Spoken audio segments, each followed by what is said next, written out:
معاشیات کا مسئلہ بڑا عام ہے۔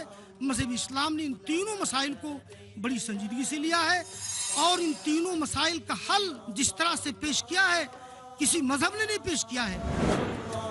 اگر مذہب اسلام کی ان تعلیمات کو عمل کر لیا جائے تو پوری انسانیت اور پورا عالمی انسانی امن و سلامتی سے معمور ہو جائے۔ اللہ اللہ اللہ اللہ كلما ناديت ياه قال يا عبدي أنا الله كلما ناديت ياه۔ خواتین و حضرات، اس نشست کے مقرر میں ان کو دعوت سخن دینے جا رہا ہوں۔ ہمارے سامنے مشرقی یو پی کے صوبائی جمعیت اہل حدیث کے امیر، ہندوستان کے بہت سارے میگزینوں میں مضامین لکھنے والے، جامعہ قاسم العلوم گلریحہ ضلع بلرام پور یو پی کے پرنسپل اور ہندوستان کے مختلف علمی سیمیناروں اور کانفرنسوں میں شرکت کرنے والے ممتاز عالم دین مولانا ابو العاص وحیدی صاحب سے میں گزارش کروں گا کہ وہ اسلام اور مسائل انسانیت پر اپنا خطاب فرمائیں۔ مولانا ابو العاص صاحب وحیدی حفظہ اللہ۔ السلام علیکم ورحمۃ اللہ وبرکاتہ۔ الحمدللہ رب العالمین والصلاة والسلام علی محمد سید المرسلین وعلی آلہ وصحبہ اجمعین، اما بعد، فاعوذ باللہ السمیع العلیم من الشیطان الرجیم، بسم اللہ الرحمن الرحیم۔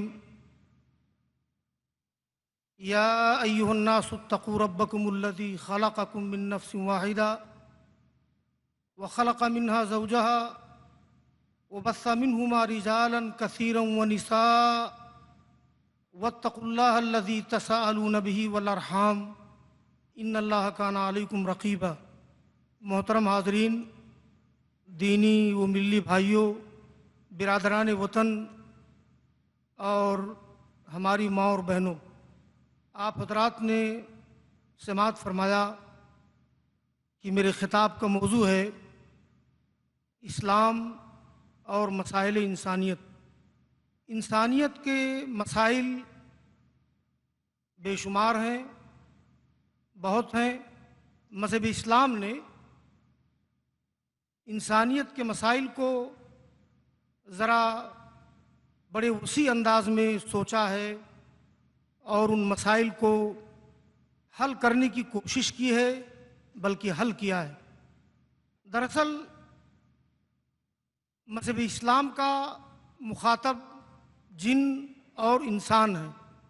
ہم لوگ انسانوں کی بستی میں رہتے ہیں، یہ انسانوں کی کانفرنس ہے، جنوں کی بھی حاضری ہوگی، ضرور ہوگی، لیکن موضوع کی مناسبت سے ہم انسانیت کے مسائل تک اپنی گفتگو محدود رکھیں گے۔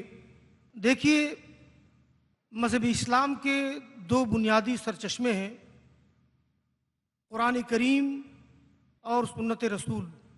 قرآن کریم کا اگر سرسری طور پر مطالعہ کیا جائے تو یہ بات واضح ہوتی ہے کہ قرآن کریم کا موضوع انسان ہے، یعنی قرآن کریم نے انسانوں کو موضوع بحث بنایا ہے۔ انسان کیسے پیدا ہوا، کیوں پیدا ہوا، اس دنیا میں آنے کے بعد انسانوں کی ذمہ داریاں کیا ہیں، اس دنیا میں آنے کے بعد انسانوں کو اللہ تعالیٰ کی ہدایات کے ساتھ کیا معاملہ کرنا چاہیے، اور زندگی کے مختلف نشیب و فراز میں انسانوں کو کیا کرنا چاہیے۔ غرضے کی دنیا سے لے کر آخرت تک بہت سے مسائل ہیں جس کو قرآن کریم نے اپنی بحث کا موضوع بنایا ہے، ان مسائل کو لیا ہے اور انہیں بڑی سنجیدگی سے حل کیا ہے۔ اگرچہ قرآن کریم کا موضوع پورے طور پر انسان ہے، لیکن ایک اور چیز سامنے رکھیں کہ قرآن کریم نے بہت سی آیات میں باقاعدہ انسانوں کو مخاطب کیا ہے۔ بہت سی آیتوں میں انسان کا تذکرہ کیا ہے اور جن آیات میں انسان کو مخاطب نہیں بنایا ہے یا انسان کا تذکرہ نہیں کیا ہے، ان مسائل کا تعلق بھی انسانوں ہی سے ہے۔ معاشیات کا مطلب روزی روٹی کا مسئلہ، دولت کمانے کا مسئلہ۔ تو اس طرح سے میری گفتگو میں یہ تین مسائل آئیں گے: انسانی اخوت اور بھائی چارہ کا مسئلہ، نمبر دو امن و سلامتی کا مسئلہ، اور نمبر تین انسانی معاشیات کا مسئلہ۔ اللہ تعالیٰ ہی توفیق دینے والا ہے، وہی مددگار ہے۔ رب اشرح لی صدری ویسر لی امری واحلل عقدۃ من لسانی یفقہوا قولی۔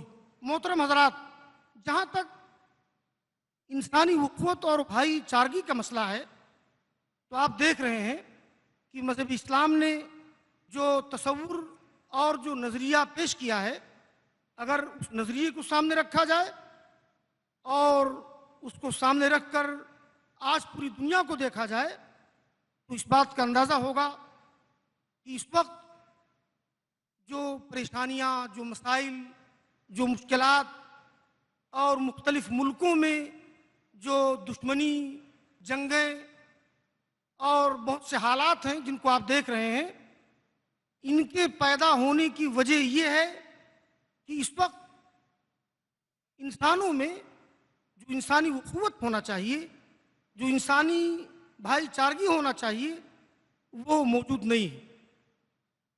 آج صورتحال یہ ہے کہ ایک ہندو کسی مسلمان کو دیکھتا ہے کسی مشکل میں، کسی پریشانی میں، تو اس کے دل میں ہمدردی نہیں پیدا ہوتی، اس کے دل میں محبت کا یا رحمت کا جذبہ نہیں پیدا ہوتا۔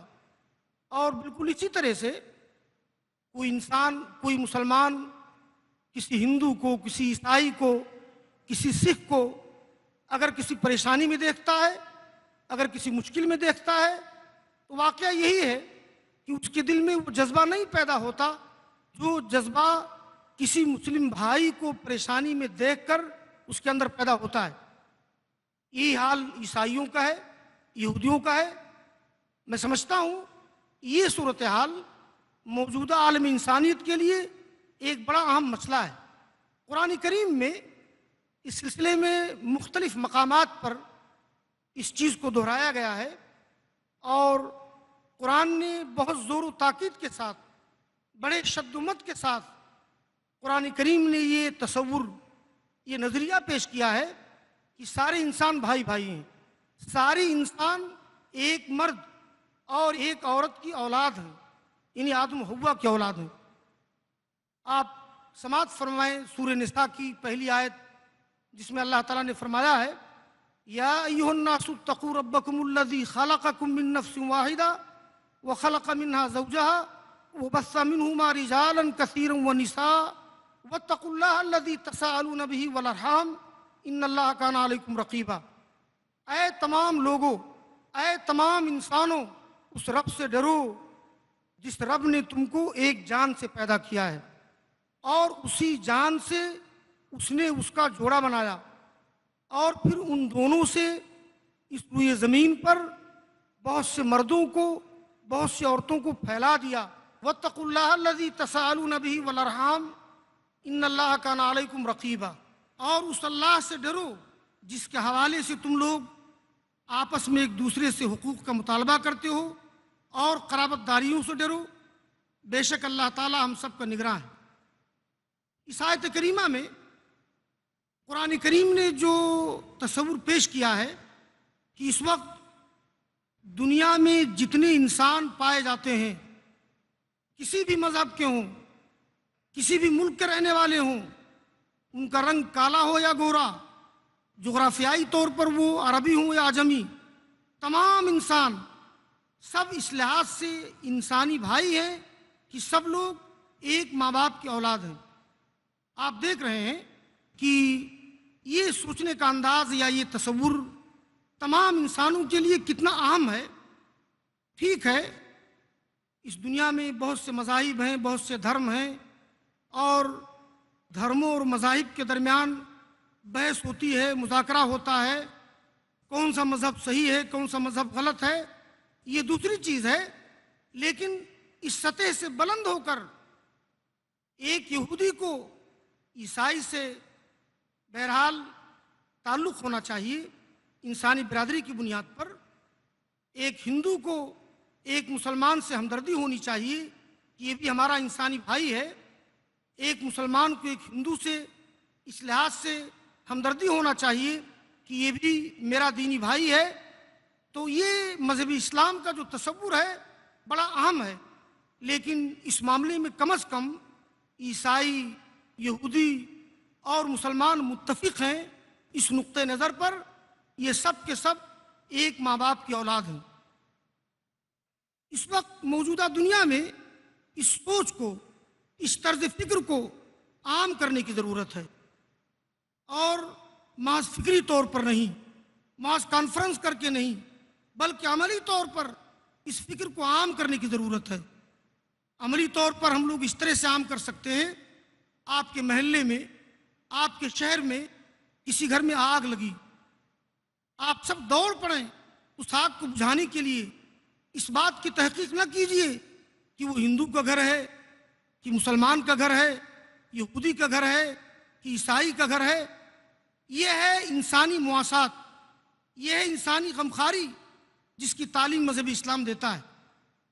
یا اسی طرح سے کوئی بھی بچہ اگر یتیم ہے، یتیموں کی کفالت یا ان کی خبرگیری کی جو تعلیم مذہب اسلام نے دی ہے، جہاں تک میری معلومات ہے اور جہاں تک میں نے پڑھا ہے کہ اس میں ہندو مسلم کی کوئی قید نہیں، کوئی بھی یتیم ہو ہر یتیم کی خبرگیری کیجیے، کوئی بھی فقیر ہو، کوئی بھی مسکین ہو، کوئی بھی مسافر ہو، سب کی خبرگیری کیجیے، سب کے ساتھ ہمدردی کیجیے۔ یہ مذہب اسلام کی سوچ ہے، یہ مذہب اسلام کا تصور ہے۔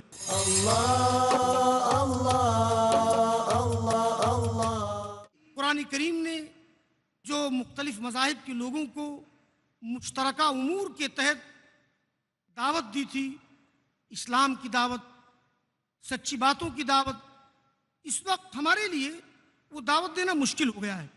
آپ دیکھ رہے ہیں کہ جب پیغمبر اسلام جناب محمد الرسول اللہ صلی اللہ علیہ وسلم کی بعثت ہوئی تھی تو اس وقت عرب میں ایک طرف کفار و مشرکین تھے، ایک طرف یہودی۔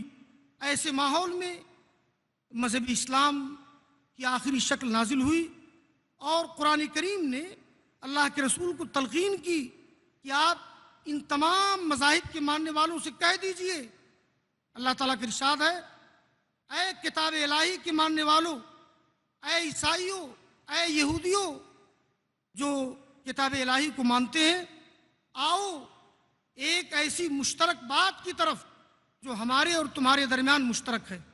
اس آیت میں 3 چیزوں کا تذکرہ کیا گیا ہے۔ پہلی چیز یہ، اللہ نعبد الا اللہ، یعنی ہم اللہ کے علاوہ کسی کی عبادت نہ کریں، اور دوسری چیز ہم اس کے ساتھ کسی کو شریک نہ ٹھہرائیں، اس کی ذات میں، اس کی صفات میں، اس کے حقوق میں کسی کو شریک نہ ٹھہرائیں، اور تیسری چیز کہ ہم انسانوں میں سے کوئی انسان دوسرے انسان کو رب نہ بنا لے، کوئی انسان دوسرے انسان کو رب اور خدا نہ بنا لے۔ جب یہ آیت کریمہ اتری ہے تو عدی بن حاتم رضی اللہ تعالیٰ عنہ جو اہل کتاب میں سے تھے، اللہ کے رسول سے عرض کیا کہ اللہ کے رسول، ہم لوگوں نے اپنے علماء کو اور اپنے بزرگوں کو رب تو نہیں بنایا تھا؟ تو اللہ کے رسول نے کہا، کیا تم لوگوں نے اپنے علماء کی پیروی اس طرح سے نہیں کی کہ تمہارے علماء نے جس چیز کو حلال کیا اس کو تم لوگوں نے حلال سمجھا، تمہارے علماء نے جس چیز کو حرام کیا اس کو تم لوگوں نے حرام سمجھا؟ اللہ کے رسول نے کہا، یہی تو علماء کو، ائمہ کو، بزرگوں کو رب بنا لینا ہے۔ تو بہرحال یہ 3 مشترک چیزوں کا ذکر قرآن کریم نے کیا ہے، اور ان مشترک چیزوں کی بنیاد پر اہل کتاب کو دعوت دی گئی ہے۔ مگر یہ دعوت اس وقت کامیاب ہو سکتی ہے جب ہم لوگ اپنے اندر انسانی اخوت کا جذبہ، انسانی بھائی چارگی کا جذبہ اپنے اندر محسوس کریں۔ یہ پہلا مسئلہ تھا انسانیت کے مسائل میں سے، انسانی اخوت اور انسانی بھائی چارگی کا مسئلہ۔ اور دوسرا مسئلہ امن و سلامتی کا مسئلہ۔ اس وقت امن و سلامتی کا مسئلہ بڑا حساس اور بڑا نازک مسئلہ ہے کہ اس وقت ہمارے ہندوستان میں، ہندوستان سے باہر پوری دنیا میں کس طرح سے بدامنی ہے، فساد ہے اور دہشت گردی ہے۔ ایک ملک دوسرے ملک پر چڑھ دوڑتا ہے، بمباری کرتا ہے، ملک کو تباہ کرتا ہے۔ ایک بستی دوسرے بستی کے خلاف ہو جاتی ہے، ایک پڑوسی دوسرے پڑوسی کا دشمن ہے، ایک شخص دوسرے شخص کے پیچھے پڑا ہوا ہے۔ بڑی عجیب و غریب صورتحال ہے اس وقت ہمارے ملک کی اور پوری دنیا کی۔ تو اس وقت امن و سلامتی کا مسئلہ یہ انسانیت کے مسائل میں سے بڑا اہم مسئلہ ہے۔ اس سلسلے میں آپ کو بتاؤں کہ مذہب اسلام نے اس مسئلہ کو کس طرح سے لیا ہے اور اس مسئلہ کو حل کرنے کی کس طرح سے کوشش کی ہے۔ اس سلسلے میں مذہب اسلام کی تعلیمات دو قسم کی ہیں۔ مذہب اسلام کی تعلیمات دو طرح کی ہیں۔ ایک تو یہ کہ سماج میں، معاشرہ میں اور دنیا میں بدامنی اور فساد کے جو اسباب ہیں ان اسباب کو زائل کیا ہے مذہب اسلام نے۔ ظاہر ہے امن و سلامتی کی فضا بنانے کے لیے، امن و سلامتی کا ماحول پیدا کرنے کے لیے ضروری ہے کہ وہ باتیں جن سے سماج میں، جن سے معاشرہ میں بدامنی پیدا ہو ان کا ازالہ کیا جائے۔ تو پہلی قسم کی تعلیمات تو یہ ہیں، اور دوسری قسم کی تعلیمات یہ ہیں کہ مذہب اسلام نے امن و سلامتی کی واضح تعلیمات دی ہیں۔ ایسی تعلیمات دی ہیں جو امن و سلامتی کی ضامن ہیں۔ ان تعلیمات پر عمل کر کے، ان تعلیمات کو اپنا کر کے ہمارا ملک ہی نہیں بلکہ پورا عالم انسانی امن و سلامتی کے خوشگوار ماحول میں داخل ہو سکتا ہے۔ تو امن و سلامتی کے مسئلے کے سلسلے میں مذہب اسلام کی تعلیمات دو طرح کی ہیں۔ ایک تو وہ باتیں، وہ اسباب جن سے سماج میں بدامنی پیدا ہوتی ہے، مذہب اسلام نے اس کا خاتمہ کیا ہے۔ اس سلسلے میں کئی چیزیں ہیں، جیسے ایک چیز ہے ذات پات اور برادری میں اونچ نیچ کا تصور۔ یہ سماج میں پہلے بھی تھا اور اب بھی ہے۔ ذات پات، اونچ نیچ، میں فلاں برادری کا ہوں، وہ فلاں برادری کا ہے، ہماری ذات فلاں ہے، ان کی ذات فلاں ہے، یہ بات عربوں میں بھی تھی اور اس وقت ہمارے ہندوستانی سماج میں بھی ہے، مسلمانوں میں بھی ہے، ہندوؤں میں بھی ہے۔ ہندوؤں میں بھی کوئی ٹھاکر ہے، کوئی برہمن ہے، کوئی ویش ہے، کوئی شودر ہے، اور مسلمانوں میں بھی بہت سی برادریاں ہیں، بہت سی ذاتیں ہیں۔ یہ ذات پات اور برادری میں جو اونچ نیچ کا تصور ہے، یہ بہت سے مواقع پر فساد کا، بدامنی کا، دشمنی کا سبب بنا ہے، لیکن مذہب اسلام نے اس سبب کو ختم کر دیا ہے۔ اور اس سلسلے میں مذہب اسلام نے تعلیم یہ دی ہے، جیسا کہ میں نے ابھی ذکر کیا، اللہ تعالیٰ نے فرمایا کہ یا ایھا الناس انا خلقناکم من ذکر و انثی وجعلناکم شعوبا وقبائل لتعارفوا ان اکرمکم عند اللہ اتقاکم۔ اے لوگو، ہم نے تم کو ایک عورت ایک مرد سے پیدا کیا ہے اور تم کو مختلف قبیلوں میں، مختلف برادریوں میں، مختلف ذاتوں میں تقسیم کر دیا ہے، لیکن یہ برادریاں، یہ ذات، یہ ساری چیزیں محض تعارف کے لیے ہیں، پریچے کے لیے ہیں کہ ایک دوسرے آپس میں پہچانے جائیں۔ جیسے نام رکھا جاتا ہے، محلوں کو نام رکھا جاتا ہے، شہروں کو نام رکھا جاتا ہے، ایسے انسانوں کے مختلف طبقات کو اللہ تعالیٰ نے مختلف قبیلوں میں اور مختلف برادریوں میں تقسیم کر دیا ہے تاکہ پریچے میں، تعارف میں اور جاننے میں سہولت ہو۔ مگر یاد رکھو، ان اکرمکم عند اللہ اتقاکم، تم لوگوں میں سب سے زیادہ معزز اللہ تعالیٰ کے نزدیک محترم وہ شخص ہے جو متقی ہو، جو پرہیزگار ہو۔ دیکھیے، اس تعلیم کے ذریعہ مذہب اسلام نے ذات پات اور برادری میں جو اونچ نیچ کا تصور ہے اس کو ختم کر دیا۔ اسی طرح سے اور بھی بہت سے مسائل ہیں جن سے بدامنی پیدا ہوتی ہے، جیسے زبان کا مسئلہ ہے، رنگ کا مسئلہ ہے۔ بھئی زبان کا مسئلہ بھی بڑا عام ہے۔ زبان کی بنیاد پر بھئی یہ بنگالی ہے، یہ بہاری ہے، یہ انگریزی بولتا ہے، زبان کی بنیاد پر بھی کافی بدامنی ہوتی ہے، فساد ہوتا ہے۔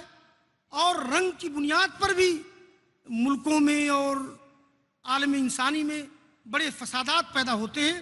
یہ کالا ہے، یہ گورا ہے، اس بنیاد پر بہت سے فسادات ہوتے ہیں۔ آپ دیکھیں کہ خاص طور پر یورپ کے لوگ، خاص طور پر یورپی ممالک جو عدل، انصاف اور مساوات کے حوالے سے نیا عالمی نظام پیش کرنے کی کوشش کر رہے ہیں، اس معاملے میں اب تک وہ کالا اور گورا، کالے اور گورے کے پیچیدہ مسئلے سے وہ نکل نہیں سکے۔ ابھی آپ دیکھیے کہ امریکہ میں اوباما صدر ہوا ہے اور بھاری اکثریت سے وہ شخص جیتا۔ انگریزی اخبارات میں یہ چیز آئی ہے کہ وہاں کی گوری نسل کے اسٹوڈنٹس نے اس کے خلاف بڑا احتجاج کیا ہے اور بڑے احتجاج ہو رہے ہیں۔ کہاں گئی جمہوریت؟ کہاں گیا عالمی نظام کا نقشہ؟ ایک شخص جیتا، ووٹوں سے جیتا، اس کو جیت حاصل ہوئی، لیکن محض اس لیے کہ اس کے والدین میں سے ایک کا تعلق گوری نسل سے ہے، ایک کا تعلق کالی نسل سے ہے۔ بیچارہ مکمل طور پر اس کا تعلق کالی نسل سے نہیں ہے، مگر پھر بھی اس کو سزا بھگتنی پڑ رہی ہے۔ بہرحال مذہب اسلام نے اس معاملے کو بڑی سختی سے لیا ہے اور یہ بات کہی ہے کہ لا فضل لعربی علی عجمی ولا لابیض علی اسود، کسی عربی کو عجمی پر فضیلت نہیں، کسی گورے کو کالے پر فضیلت نہیں، بلکہ قرآن کریم میں تو زبانوں کا اختلاف، رنگ کا اختلاف، اس کو اللہ تعالیٰ نے اپنی نشانی قرار دی ہے۔ اللہ تعالیٰ کا ارشاد ہے وَمِنْ آیَاتِهِ اختلاف السنتکم والوانکم، اللہ تعالیٰ کی نشانیوں میں سے ہے زبانوں کا اختلاف، رنگوں کا اختلاف، اور اس لیے نشانیوں میں سے ہے کہ بھائی تمام زبانوں کا پیدا کرنے والا اللہ تعالیٰ، تمام رنگوں کا پیدا کرنے والا اللہ تعالیٰ، تو ظاہر سی بات ہے کہ اللہ تعالیٰ زبان اور رنگ کی بنیاد پر لڑنے کو، فساد کو کب پسند کر سکتا ہے؟ تو زبان، رنگ، نسل، جغرافیہ، ان بنیادوں کو مذہب اسلام نے ڈھا دیا ہے اور عملی طور پر بھی اس کی مثال پیش کی ہے۔ ایسا معاشرہ مذہب اسلام نے بنایا قرون اولیٰ میں، عہد نبوی میں، عہد صحابہ میں، کہ عرب کے لوگ جو اپنے آپ کو عربی کہتے تھے، عرب کے لوگوں میں یہ جہالت بہت زیادہ پائی جاتی تھی، بلکہ وہاں تو غلام اور آزاد کا بھی مسئلہ تھا۔ مگر آپ کو معلوم ہے جب اسلام کے زیر سایہ بلال حبشی آئے، جب اسلام کے زیر سایہ سلمان فارسی آئے، جب اسلام کے زیر سایہ صہیب رومی آئے، تو صہیب، بلال، سلمان رضی اللہ تعالیٰ عنہم اجمعین، ان تمام لوگوں کو وہ سارے حقوق ملے جو حقوق عربوں کو ملے۔